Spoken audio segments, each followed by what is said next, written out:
What's happening, everybody? Welcome back. This is Forgo, and a couple days ago we got this tier 3 selector, which is freaking amazing, right? This thing is awesome, and you can choose between any of these 16 characters. So I thought it'd be a good idea to give you guys a ranking of all of the tier 3s, and starting from the bottom, guys, I definitely think that Black Panther, Spider-Man, you're not going to see him, but Ant-Man also are just on the bottom. They're just not very good against Null. They don't do very good against Mephisto. They're not the greatest characters. I mean, obviously, if you have tons and tons of peers, they're going to get into work. But unfortunately, Black Panther got the shaft. We was really hoping he would get a little something recently, but he didn't. Hopefully, when Spider-Man gets his movie, he's going to be a whole lot better. And really the same for Ant-Man. Winter Soldier, the only reason I got Winter Soldier where he's even at is because of his leadership. That's it. He doesn't do very good against Null. He doesn't do very good against Mephisto. He really doesn't have much utility except for the fact that he has a good leadership. Then we move on to here. Now, if this was a PvP list, if I was going by PvP, Hulk would be number 1. So keep that in mind. If you're looking for PvP, Hulk would be number 1 and Black Widow would be number 2 easily. But this is more of a PvE ranking, because I put a lot of value on Null and Mephisto because that's where you get the really good rewards. But Hulk here, in all honesty, guys, he's really just a leadership. When it comes to PvE content, you can change this leadership, take off this uniform, and then he's going to have 30% increase of physical attack. And that's really all he's good for, which is a crying shame that Immortal Hulk, the guy that knocked out a tooth on Thor, is so low on the rankings, at least as far as PvE content is concerned. I do have Captain America above him a little bit because Captain America at least has a little power. He can at least put in a little bit of damage and help out a little bit. I mean, you can make an argument, honestly, that Hulk could be in front of him just because Hulk has a leadership. But I do think Cap can put in work, even with a proc. He can. I mean, with a rage, he's a whole lot better. And I'm not really sure how well he can do with the Pierce that I have now, but I imagine a lot better. I mean, I could do a clear without Pierce with Captain America, but it was a very, very low clear max team. And so it's definitely not the easiest, but he has a lot of good survivability, but definitely not a character I'd recommend. When you're down this low, I probably wouldn't recommend him. Black Widow, I actually did a video about Black Widow, and she's actually pretty decent against Mephisto, especially because she's a speed type. And you can really bump up her damage by increasing her type enhancement. She's actually a really good character, can put in work against Null and Mephisto. She just isn't as good as the other characters and really doesn't have any kind of other utility. It's just kind of the thing about her. She's really niche, but for PvP in her white suit, she's still amazing. In that damn suit, she is still amazing. Terrific character for PvP. Now we get into the top 9 and Cyclops. Now I got Cyclops here really just because of support. He really is just such a good support because of his leadership, the 35% increase of all attack. And then if you have him with an energy-based character, they're also going to benefit from this, the 30% increase of energy attack. I mean, that's 65% extra energy attack to energy-based characters, but 35% increase to all attack, whether they're physical or energy. And then I also double up on him and put a CTP of Insight. He's actually a great character to have this on, especially whenever you're fighting Null and Mephisto. I mean, you're just getting a lot of extra damage from a support and from the CTP of Insight. He actually proves to be quite valuable, actually in Danger Room, really everywhere, squad battle, because he's such a strong support. That's the only reason he's ranked where he is. And then we have Storm. Now, Storm is actually quite interesting. And believe it or not, my friends, I actually did a run with a friend of mine in Danger Room, and Storm actually pretty much did a one-shot. Yeah, she pretty much did a one-shot. Now, my buddy did have 16% Pierce, but still, that's pretty damn insane, guys. That's pretty damn insane. I was actually blown away by that. But the real reason people are going to want her is because she's a good support. Now, I put her above Cyclops because she does have the increased damage to all element damage by 35%, but I also put her above because she just has more damage than Cyclops. She just can put in more work as far as her damage is concerned. But you definitely want to play with a Judgment or Rage on this character for sure. Captain Marvel, she's here because of the leadership. and because she's an ABX meta. She's not very good against Null. She's not very good against Mephisto. And in all honesty, I mean, she's been the meta for a long time. I mean, she's been the meta for what, about 2 years? Now in ABX, it's really high time for her to get demoted. Sorry, Captain Marvel fans, but it wouldn't matter what character it was. I just think, 2 years is long enough. Sorry, but not right now.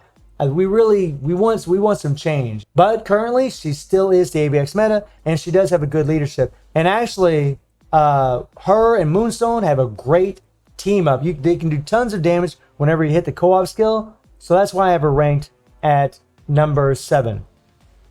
Now we're getting into number 6. And I do have Venom here because Venom is actually an ABX meta, and he can put in work against Null. Mephisto, he does have the type disadvantage. That's kind of the thing about Captain America also. He's not going to be really the greatest against Mephisto, but he does have heals. He's definitely optimal with a rage. I'm going to end up taking this obelisk off him. I'm actually probably going to use that thing for fodder. Sorry, buddy, not right now. But he is an ABX meta. That's kind of the thing about Venom. He is a strong character. He's really good against regular world bosses. He does have all defense down that goes up to 50%, which is quite nice. And plus the heal, but you got to run around to pick up the heals. But ABX is really why I have him where he's at, and he can put in work against Null.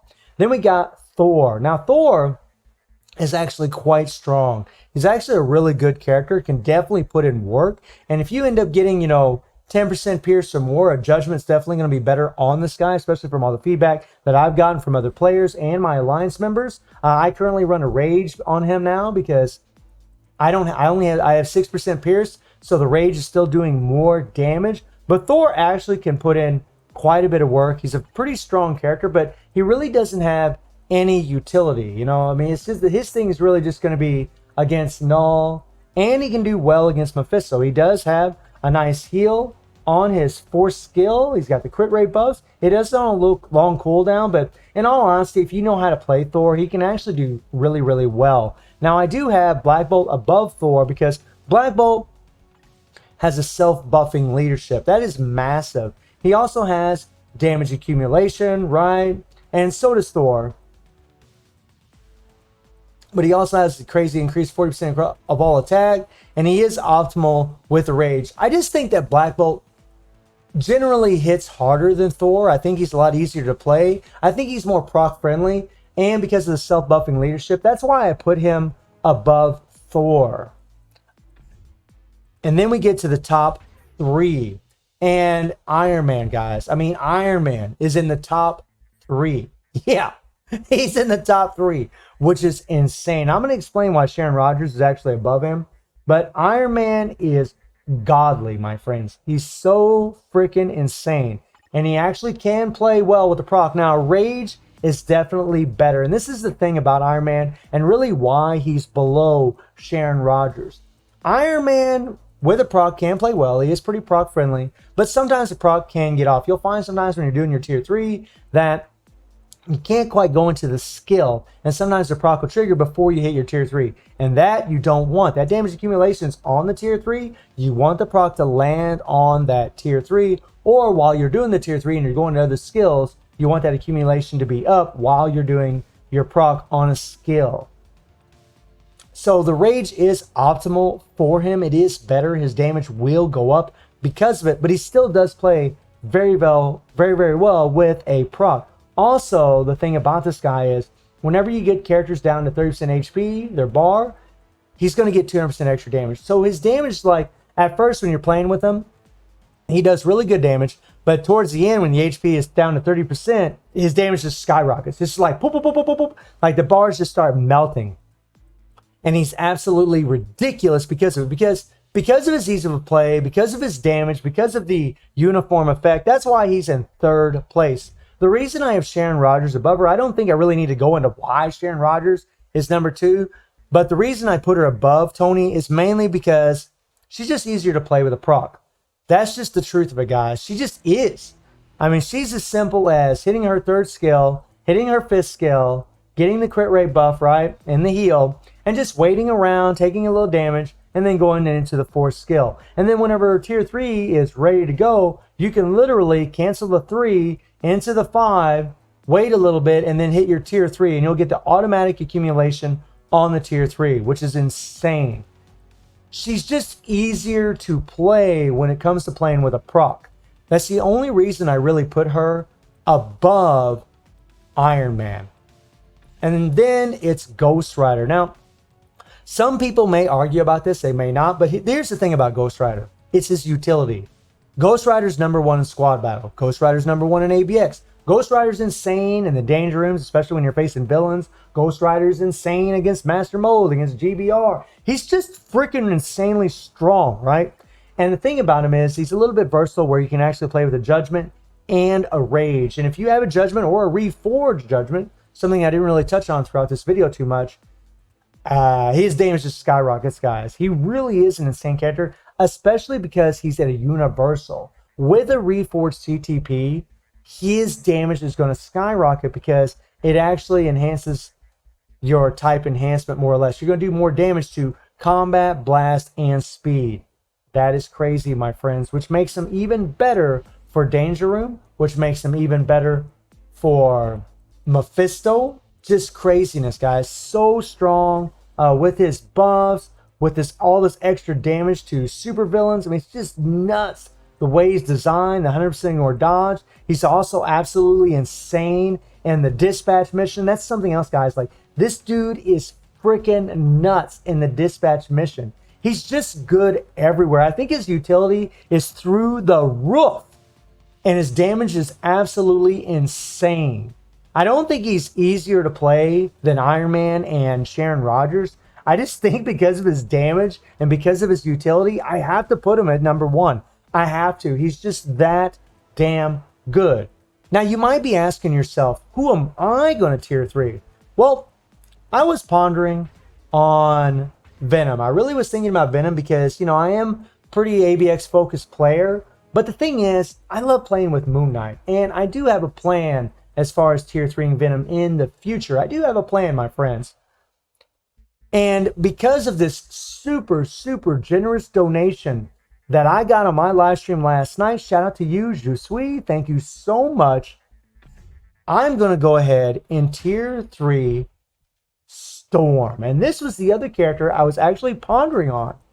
And that request to tier 3 this girl, after that donation, I thought, hell yeah, I will happily tier 3 Storm.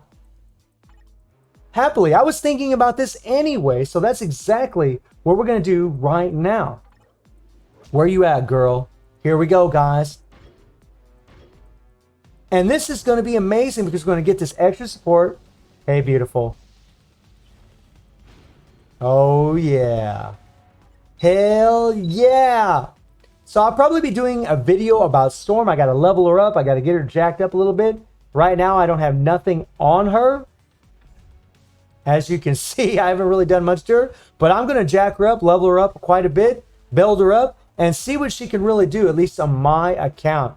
So let me know how you would rank the characters, if you agree with me or disagree with me. Let me know what character you picked for your tier 3 selector. And I do stream on Twitch at Reset, Sunday through Thursday. The link will be in the description below. And I hope you enjoyed the video. Thank you for watching. Y'all take care and have a good one.